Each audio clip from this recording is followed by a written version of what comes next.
Hi అండి, అందరికీ నమస్తే. ఈరోజు పచ్చి బఠానీ మిల్ మేకర్ కాంబినేషన్లో కర్రీ అయితే చేయబోతున్నాము. చపాతీ, రైసు, రోటీ దేనిలోకైనా చాలా టేస్టీగా ఉంటుంది. అలాగే మన ఛానల్ని ఎవరైనా సబ్స్క్రైబ్ చేయకపోతే దయచేసి సబ్స్క్రైబ్ చేయండి.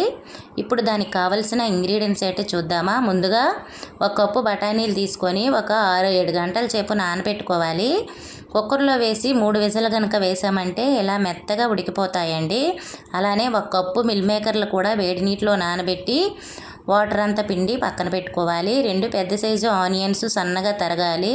కొంచెం కరివేపాకు, పచ్చిమిరపకాయలు, అలానే అల్లం వెల్లుల్లి, 3 టమోటాలు సన్నగా తరగాలండి. ఇప్పుడు స్టవ్ మీద కళాయి పెట్టుకొని ఒక 4 స్పూన్ల వరకు ఆయిల్ అయితే వేసుకోవాలి. ఆయిల్ కొంచెం వేడెక్కిన తర్వాత దీనిలో 1/2 టీ స్పూన్ ఆవాలు, 1/2 టీ స్పూన్ జీలకర్ర వేసుకోవాలండి.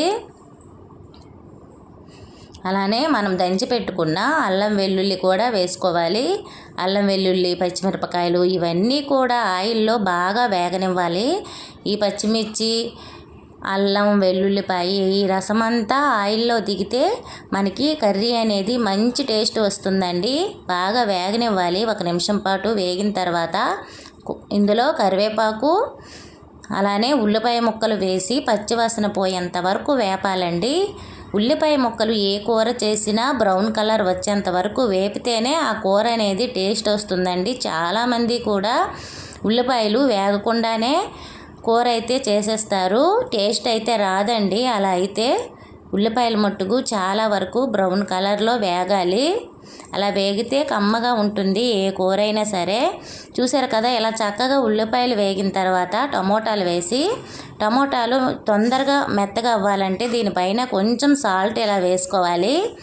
ఇలా వేసుకున్న తర్వాత మూత పెట్టుకోవాలండి. ఒక 2-3 నిమిషాల పాటు కనుక మూత పెట్టామంటే మెత్తగా మగ్గిపోతాయండి టమోటా ముక్కలన్నీ కూడా.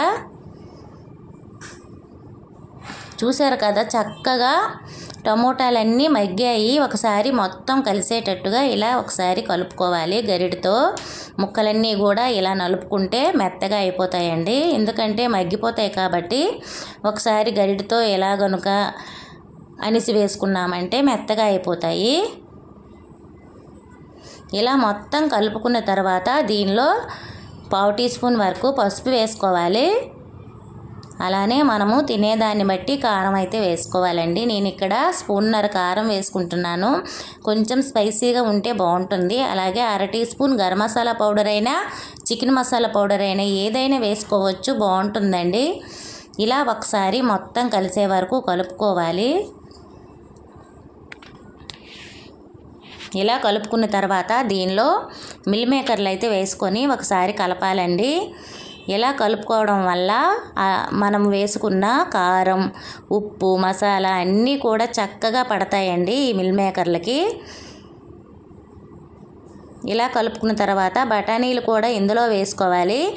ఈ మొత్తం ఒకసారి బాగా మిక్స్ అయ్యేంత వరకు కలుపుకొని ఒక 3 నిమిషాల పాటు స్టవ్ని మీడియం ఫ్లేమ్లో పెట్టి మనము మగ్గించుకోవాలండి.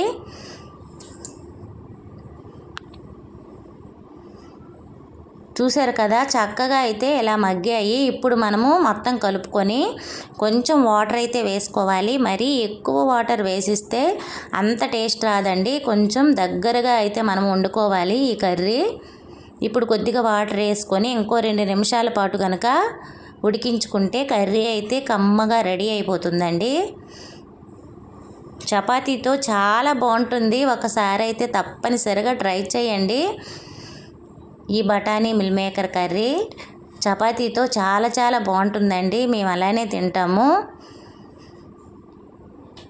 ఇప్పుడైతే మూత పెట్టుకుందాము. మరో 2 నిమిషాల పాటు అయితే మూత పెట్టుకుంటే సరిపోతుందండి.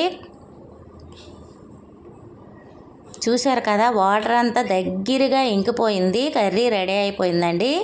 ఇప్పుడు కొత్తిమీర ఉన్నట్లయితే కొంచెం కొత్తిమీర వేసుకోవడమే. నా దగ్గర అయితే కొత్తిమీర లేదు, నేను వేయట్లేదండి. మీ దగ్గర ఉంటే కొంచెం కొత్తిమీర వేసుకోవడమేని లాస్ట్లో.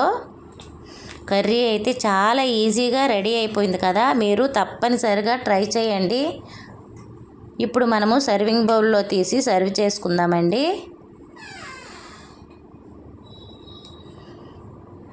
చూసారు కదండి కర్రీ ఎంత బాగా రెడీ అయిందో. ఇప్పుడు ఒక బౌల్లోకి తీసి సర్వ్ చేసుకోవడమే. ఓకే ఫ్రెండ్స్, ఈ రెసిపీ కనుక మీకు నచ్చినట్లయితే మన ఛానల్ని లైక్ చేయండి, షేర్ చేయండి, సబ్స్క్రైబ్ చేయండి. పక్కనున్న బెల్ ఐకాన్ క్లిక్ చేయండి. నేను పెట్టే ప్రతి వీడియో మీకు నోటిఫికేషన్ ద్వారా వస్తుంది. Okay friends, thank you for watching. Bye bye.